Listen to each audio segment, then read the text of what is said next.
Player অল্পের জন্য miss হলেও ফিফা বর্ষসেরার পুরস্কার ফিফা দ্য বেস্ট ঠিকই জিতে নিলেন ব্রাজিলিয়ান ফরওয়ার্ড ভিনিসিয়াস জুনিয়র।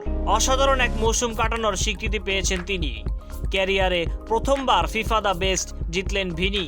গত মৌসুমে রিয়াল মাদ্রিদের হয়ে দুর্দান্ত খেলেছেন এই ব্রাজিলিয়ান তারকা।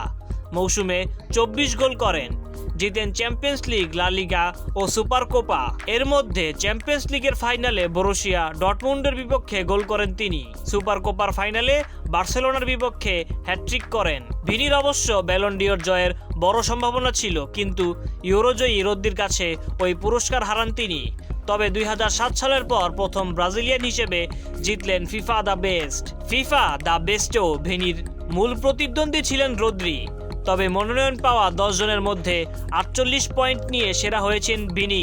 রদ্রি 43 ও জুড বেলিংহাম 37 পয়েন্ট পেয়েছেন।